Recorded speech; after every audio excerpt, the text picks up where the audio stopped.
देखिए, अब ये पेंटिंग ये है कि वर्षा ऋतु हो रही है और एक नारी है और वर्षा ऋतु में कैसे प्रफुल्लित हो रहे हैं, गा रहे हैं। तो बच्चों को थीम देते हैं, वो सब अपनी थीम से बनाते हैं। अभी देखिए हम बनाते हैं, ये है मैडम, ये कजरी गाती भी हैं। नमस्कार, स्वागत है आपका कबीर न्यूज़ में। मैं हूं आपके साथ जितेंद्र कमल। आज मैं बहुत ही ख़ास जगह पे हूं। जगह है गुरुकुल आर्ट गैलरी। ये आज़ाद नगर में है और यहाँ पर आज एक तरीके से कह सकते हैं एग्जीबिशन लगा हुआ था पेंटिंग्स का। आप बगल मेरे सामने देख सकते हैं, पीछे देखिए, और कैमरामैन से कहूँगा उधर भी दिखा दीजिए थोड़ा सा। देखिए कितनी सुंदर सुंदर पेंटिंग लगी हुई हैं। और यह जो यहाँ पे आज एक महोत्सव मनाया गया है, ये कजरी महोत्सव है। कजरी के बारे में मैं आपको बता दूं, कजरी उत्तर प्रदेश का लोकगीत है। लोकगीत है उस, और हर वर्षा ऋतु में या कहें सावन के आसपास जहाँ वर्षा ऋतु होती है उस समय ये कजरी महोत्सव मनाया जाता है उत्तर प्रदेश में। लेकिन यहाँ पे जो कजरी महोत्सव मनाया गया वो पेंटिंग के माध्यम से मनाया गया। और मेरे ख्याल में उत्तर प्रदेश में इस तरह से कजरी महोत्सव मनाने की जो रिवायत है वो कानपुर से पड़ी हो, और इसके अलावा इस तरीके से कहीं पे भी मनाया नहीं जाता है। तो इस महोत्सव के बारे में, इस पेंटिंग्स को परखने के लिए, क्योंकि हम जनता अपनी आँखों से पेंटर्स की भावनाओं को पढ़ नहीं सकता मेरे ख्याल से, कि क्या बना है, कैसे बनाया गया है, ये चीज़ हम नहीं समझ सकते। तो सर से समझते हैं। आप चीफ गेस्ट थे आज यहाँ पे, मिस्टर के.वी. सक्सेना सर हैं। आप थिएटर से बिलोंग करते हैं, वरिष्ठ, बहुत दिन से आप थिएटर कर रहे हैं। तो सर, स्वागत है आपका कबीर न्यूज़ में। धन्यवाद। सर, थोड़ा सा इस प्रदर्शनी के बारे में आप हमें बता दें। देखिए, ये पेंटिंग है और इस पेंटिंग, जितनी भी यहाँ आपको पेंटिंग लगेंगी, सबसे बड़ी बात ये कि जितनी भी यहाँ पेंटिंग है उसमें वर्षा ऋतु ही का वर्णन किया गया है। सभी पेंटिंगों में जो कलाकार हैं उन्होंने अपने अपने माध्यम से, अपने दिमाग से इस वर्षा ऋतु का अपनी पेंटिंग में वर्णन किया है, और बहुत खूबसूरत वर्णन भी किया है। अगर पेंटिंग को समझने वाले लोग हों तो उसको अच्छी तरह समझेंगे। लेकिन सबसे बड़ी बात यह है कि इस कजरी महोत्सव में, कजरी महोत्सव मनाते तो लोग गीतों से हैं, जगह जगह महोत्सव होते हैं, लेकिन यहाँ Gurukul art and drama finance school का सबसे बड़ी चीज़ ये है कि कानपुर में नहीं बल्कि उत्तर प्रदेश में अपनी पेंटिंग द्वारा कजरी महोत्सव को, पेंटिंग द्वारा वर्षा ऋतु को अंकुरित करके शायद यहाँ के अलावा कोई नहीं मनाता। अच्छा, कजरी के बारे में थोड़ा सा हमें डिस्क्राइब कर दीजिए। कजरी क्या है? और मैंने पता है कि लोकगीत है, लेकिन आप थिएटर से बिलोंग करते हैं, और ये मेरे सामने जो दिख रहा है, जैसा आपने बताया कि बिल्कुल नई रिवायत है, एकदम नए तरीके से यहाँ पे पेंटिंग के माध्यम से मनाया गया। वैसे पूरे उत्तर प्रदेश में कजरी किस तरीके से मनाई जाती है? देखिए, उत्तर प्रदेश में कजरी मनाई जाती है, जगह जगह गाने के संगीत का कार्यक्रम होता है, और कजरी वर्षा ऋतु के बारे में बताते हैं, और गायन कृष्ण और राधा की लीलाओं का वर्णन करते हैं अपनी गायिका में, कहीं शिव भक्ति का वर्णन करते हैं अपनी गायिका में। इस तरह कजरी मनाते हैं। जगह जगह मेले लगते हैं, उसमें पंडाल लग जाते हैं, उसमें लोग कजरी गाते हैं, पूर्वी भाषा में, अवधी भाषा में, संस्कृत भाषा में, जिस तरह का जहाँ जैसा परंपरा है उस हिसाब से कजरी महोत्सव मनाते हैं। आप थिएटर से बिलोंग करते हैं, थिएटर में कजरी का क्या रोल है, बताएं। देखिए, थिएटर में कजरी का तो रोल, अगर उससे संबंधित हम कोई प्ले करते हैं तो कजरी का महोत्सव होता है। लेकिन कोई भी गायन जो है म्यूजिकल ही कहेंगे उसे। और हमारे में जो कजरी की जो विधा है, हमने एक बार विल्वा मंगल किया था, उसमें नारद द्वारा कृष्ण का वर्णन किया गया है। वही उसको जो छंद को लेके हम लोगों ने कजरी के माध्यम से किया था इसको। हाँ, तो कोई पेंटिंग बता सकते हैं इसमें? हाँ, किसमें क्या वर्णन हुआ है, कुछ जरा से समझा दीजिए दर्शकों को थोड़ा सा। इस पेंटिंग में क्या? ये देखिए, अब ये पेंटिंग ये है कि वर्षा ऋतु हो रही है और एक नारी है और वर्षा ऋतु में कैसे प्रफुल्लित हो रहे हैं, गा रहे हैं। जैसे मैंने आपको एक लाइन बताई थी, है ना, कि हरे रामा भीगे चुनरिया हमार, बदरिया बरसे ले लागी। तो इसका हमने अपना जो इस पेंटिंग द्वारा निकाला, तो इस एक लाइन का, वैसे बहुत सी लाइनें ऐसे ये किसने बहुत बनाई है यहाँ पे? ये आपने बनाई है? हाँ। एक मिनट आ जाए आप, एक मिनट आ जाइए। आपने क्या माइंड थॉट से ये बनाया हुआ है? लता मंगेशकर जी का एक गाना है, जब हवा चलती है उसके ऊपर कि ओरी पवन पवन पुरवैया तू है सहेली अलबेली मैं अके मेरी बंजा साथिया। ये उसी गाने मेरे माइंड में था, और चुनरी ऐसे हवा में पुरवैया में वो उड़ा। हाँ, बरसात वो बारिश हो रही। बारिश हो रही। कला को देख के जब आप पेंटिंग देखोगे ना, तो ऐसा नहीं लगता है कि ये क्या है। कभी कभी हम लोग देखते हैं ना कि पेंटिंग बहुत महंगी होती है, लेकिन हमें समझ में नहीं आती, क्योंकि हमारी आँखें ये वो चीज़ नहीं देख पाती हैं जो पेंटर अपने कलाकृति से हमें दिखाने की कोशिश करते हैं, लेकिन होती अपने आप में बहुत ही मनभावन है। ऐसे और भी पेंटिंग्स लगी हुई हैं सर, थोड़ा ये भी अगर होगी तो बारिश से डिस्क्राइब कर रहे हो कि बारिश को लेके हुई हो। इसका जो पेंटर का जो अपना व्यू है, देखिए ये रिमझिम वर्षा हो रही है, कलरफुल है। बारिश में फिर आदमी मन हाँ प्रफुल्लित हाँ, अंदर मन प्रफुल्लित, उसके मन को जो बारिश को रंगीन बना के उसने दर्शाया है। बारिश रंगीन तो होती नहीं, लेकिन एक बारिश रंगीन हो मन सकती के भाव को, अपने भाव को, जो उसके भाव हैं, उसको इसमें उसने अंकित किया है। तो अभी हम और भी लोगों से बात करेंगे, हर पेंटिंग के बारे में बात करेंगे सर से, लेकिन सर से थोड़ा सा और डिस्क्राइब करते हैं। आप थिएटर में और पेंटिंग की आज एग्जीबिशन में हैं, तो ये पेंटिंग का आपको भी शौक़ है या किस तरीके से आप यहाँ पे गेस्ट बने? नहीं, शौक़ नहीं है, संबंध है। संबंध है हमारा अभय द्विवेदी जी से। अभय जी वहाँ साहब से। अभय सर, एक मिनट आ जाइए आपने पूरी आर्ट गैलरी की शुरुआत करी है यहाँ पे। अरे ये इंटरव्यू नहीं देते सर, इंटरव्यू खराब हो जाएगा, बोलना पड़ेगा। हाँ बताइए। आपने आर्ट गैलरी की शुरुआत करी, क्या थॉट देके करी आपने, और एकदम नया कॉन्सेप्ट है आपके? देखिए, थॉट क्या, आर्टिस्ट को आर्ट गैलरी चाहिए, कानपुर में आर्ट गैलरी कोई है नहीं, तो हमने बना ली। कजरी को आपने वर्षा ऋतु में पेंटिंग में कैसे उतारने की सोची? 5 साल से कर रहे हैं। 5 साल से कर रहे हैं, तो हाँ। कैसे आपके दिमाग में आया कि पेंटिंग से? ये हम तो बच्चों को थीम देते हैं, वो सब अपनी थीम से बनाते हैं।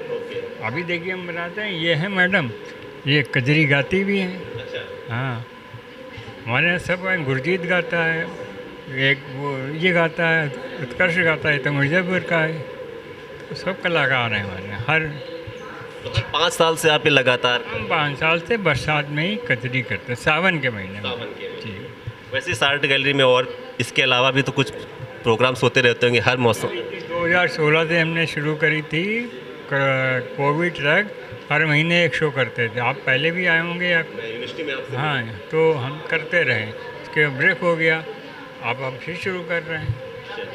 अभी मई में करी थी, अभी कजरी करी है, अब आगे करें, नवंबर में करेंगे। आपके यहाँ एग्जीबिशन में कोई भी कहीं से भी, कानपुर से बाहर से भी आ सकता है? कानपुर में कोई भी आ सकता है? दिल्ली के शो हो चुका है।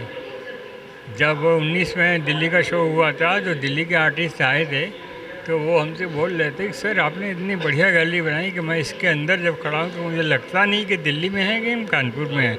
जब बाहर निकलते हैं तब लगता है कि कानपुर में बाहर निकलते तब कानपुर में लगता है। का मेंटेनेंस किया है, जो डिज़ाइन किया है, जो लाइट्स लगाई हैं, वो सब दिल्ली से मंगाई हैं, यहाँ मिलती नहीं है लाइट। तो इतनी ऊंची सीलिंग में लगाना, ये सब हमारी प्लानिंग है। क्या-क्या लाइट्स लगी हुई हैं, किस तरीके की आर्ट गैलरी को आपने यहाँ पे बनाया हुआ है। और बड़ी अच्छी बात बोली कि मतलब जब अंदर घुसते हैं, अंदर आते हैं तो दिल्ली लगता है, लेकिन जैसे बाहर जाते हैं तो कानपुर की फीलिंग आती है। ठीक है। ये देखिए ट्रैक लाइट हैं, ये डिस्प्ले लाइट होती हैं जिसको बोलते हैं, तो ये हम इसको एक एक पेंटिंग में अरेंज कर सकते हैं, फोकस कर सकते हैं। आगे कौन? अभी तक देखिए कानपुर में क्या कल्चर है, 50 सालों से कलाकार गैलरी बना दो, कभी वो अधिकारी माला पहन के चले गए, कि वो नेता पहन के चले गए, सब वाह वाह वाह वाह कर रहे, किसी ने कुछ नहीं बनाया। आपके यहाँ कोई नेता नहीं आता, मुझे मालूम। मना कर दिया, नेता नहीं, अधिकारी नहीं आएगा, कोई नहीं आएगा, नहीं, कलाकार आता है। ठीक है। हम इनको कर रहे हैं, तो इनका स्वागत ना हो, हमें इनसे लेना देना, मुझे ग्रांट नहीं लेनी, मुझे प्लॉट नहीं लेना, तो हम क्यों करें, इनको ज़रा सा हो जाए तो मेरे तो स्वागत नहीं हुआ, मेरा तो ये नहीं हुआ, तो हम भैया वो रिस्क नहीं लेना है। बिल्कुल सही बात है। मतलब कलाकारों का प्रदर्शन हमारा क्या उद्देश्य, सुनिए हमारा क्या उद्देश्य है। कोई आईएएस, कोई नेता किसी कलाकार को चीफ गेस्ट बनाएगा तो हम ही क्यों बनाएं? बिल्कुल सही बात। तो हम अपने क्षेत्र के लोगों को क्यों नहीं बनाते? अभी किसी ने हमसे पूछा, लखनऊ वाले ने, हमने उनके थोड़ी सी आलोचना कर दी थी। उन्होंने अपनी संस्था से किसी को सम्मान किया था, तो सम्मान हमें शोभनीय लगा तो हमने कर दिया। तो हमसे कहते आप बिल्कुल जानते हैं, आप बताइए कितने लोगों को सम्मान किया? हमने कहा देखिए हम जो सम्मान करते हैं वो ऐसे करते हैं, सारे रचनाकार बनाते हैं, चाहे कवि हो, या शायर हो, चाहे चित्रकार हो, चाहे म्यूज़िक के हों, या थिएटर के हों। आगे कब ऐसी प्रदर्शनी लगने वाली है, हम दर्शकों को थोड़ा पता है? महीने लगाते हैं। हर महीने लगेगा। क्या डेट रहेगी अगली बार? अभी डेट तो अगले साल। आपको कबीर न्यूज़ से संपर्क करना पड़ेगा। सर का नंबर मैं दे दूंगा डिस्क्रिप्शन बॉक्स में, आप भी आएँ और सर की प्रदर्शनी में अगली बार अपनी प्रतिभा को दर्शाएं आके। सर, कानपुर में आपने कजरी का प्रदर्शन बिल्कुल अलग तरीके से देखा, तो थोड़ा सा मैं आप आर्ट में हैं और कलाकार हैं, तो कजरी कितने? हमारा एक और क्षेत्र है थिएटर। हमने ये जो खोला है कि visual art and theatre, school of visual art and drama है ये। इसमें हम थिएटर में, हमने थिएटर में आपसे मुझे बहुत काम किया है, और जितने भी नेशनल लेवल के डायरेक्टर हैं वो बम्बई में बैठे हुए हैं, अभी भी ऑनलाइन हमसे डिज़ाइन करवाते हैं। हम बम्बई जा नहीं सकते इसलिए। एक सर बहुत ही कटु क्वेश्चन है, और आप थिएटर से हैं और आप अपनी इस आर्ट गैलरी से हैं। बच्चों के दिमाग में इंटर के बाद, ग्रेजुएशन के बाद ये आता है कि नहीं मुझे इस कलाकार की लाइन में नहीं जाना है, तो इसको अपने जीवन यापन में कैसे शामिल कर सकता है? थिएटर से आपसे जानना चाहूँगा, आर्ट गैलरी से नहीं, आप उस पर नहीं जाइए। कोई भी स्ट्रीम का छात्र हो, वो क्या उसकी गारंटी है कि वो जॉब करेगा? तो फिर ये मतलब आप देखिए, कोई बच्चा किसी चीज़ में कर ले, एमए कर ले, कुछ नहीं कर पाएगा। अगर पेंटिंग किया हो तो अपने हाथ से कुछ कमा लेगा, पोर्ट्रेट बनाएगा, डिज़ाइनिंग करेगा, कुछ करेगा, कर लेगा। वैसे क्या करेगा? यहाँ की जो मानसिकता है उत्तर भारत की, वो आर्ट को उसकी वैल्यू नहीं है। यहाँ आर्ट को एजुकेशन में बड़ी मुश्किल से शामिल किया। बच्चों की एजुकेशन आर्ट में क्या सिखाया जाता है? कॉपी पे टीचर ने बना दिया, लो नकल कर लो। आप नकल करना सिखा रहे हो। आर्ट का मतलब नकल करना नहीं है। आप आर्ट का मतलब है बच्चे को अपने को एक्सप्रेस करना। ये होता है, ये करो, ये सिखाओ। हम जब जाते हैं जजिंग, हमने जजिंग करने बंद कर दी। हमारी जजिंग ऐसी होती ही नहीं। लड़ने लगे, मेरे बच्चे ने डोनाल्ड डक बिल्कुल इतना अच्छा, अरे भाई वो तो कॉपी किए है। हमें उसका ओरिजिनल क्या है, हमें वो अंदर से वो क्या निकल रहा है, हमें वो देखना है। आप कहते हैं आपके लिए होगा, तो हम तो नहीं कहते। हम हमको जजिंग ही बिल्कुल सही। मतलब अगर आप इसको एज ए करियर भी लेना चाहते हैं तो बहुत अच्छा स्कोप है। आपके थिएटर का सर थोड़ा सा जानना चाहूँ। हाँ बताइए। तो थिएटर को क्यों इतना पीछे है अभी भी, लेकिन उत्तर प्रदेश में खासकर इतना लोग उसमें नहीं जाना चाहते हैं, और क्योंकि आदमी ज़्यादातर पढ़ाई और पैसे और इसमें करियर बनाना चाहता है। बिल्कुल बनाना चाहता है। देखिए थिएटर का ये भी एक शौक़ होता है, हर आदमी नहीं करता है। लेकिन हमारे थिएटर का एक स्कोप ये है कि ज़्यादातर थिएटर में जो लोग होते हैं, जो कानपुर के हैं, कहीं भी हैं, हम लोग प्रोफेशनल नहीं हैं, है ना। हम लोग प्रोफेशनल नहीं हैं। मैं LIC से रिटायर हुआ हूँ, कोई रिजर्व बैंक में काम करता है, कोई बीटेक है, कोई इंजीनियर है। तो ये शौक़ है। उस शौक़ को पूरा करने के लिए यहाँ कम से कम हमारे उत्तर प्रदेश में जो नाटक है वो शौकिया नाटक है ना। लेकिन हम लोग जो प्रोफेशनल हैं, जो प्रोफेशनल उनसे ज़्यादा करते हैं, उनसे अच्छा करते हैं जो भी प्रोफेशनल हैं। और संस्थाएं हैं, उनको government of India Uttar Pradesh भी ग्रांट देती है, उसके ग्रांट पे चलते हैं। जिनको ग्रांट नहीं देती वो थिएटर बंद हो जाता है। तो ऐसे तो प्रतिभा ख़त्म हो जाएगी सर। बस वही है कि वो अच्छा, हमारे यहाँ मुश्किल ये है कि इतनी बार हम लोगों ने कहा है कि यहाँ ऐसा हमारे जो कानपुर में हॉल हैं, वो कोई भी हॉल 25,000 से पर डे का किराए से कम नहीं है। हम नहीं कर सकते, हमारे पास है नहीं उतना। तो हम लोग अपने शौकिया आपस में करते हैं, और हम तो 62 साल से कर रहे हैं थिएटर। आप तो थिएटर और कॉस्ट्यूम डिजाइनर भी हैं सर। और हम हमारे साथ 35 साल से हैं, 40 साल पहले से हैं। मतलब हमारे आपका 45 साल का है। और हमारे थिएटर के ही नहीं, दूसरे लोगों की जो स्टेज डिज़ाइन होती है वो माँ साहब करते थे, कॉस्ट्यूम डिज़ाइन माँ साहब करते थे।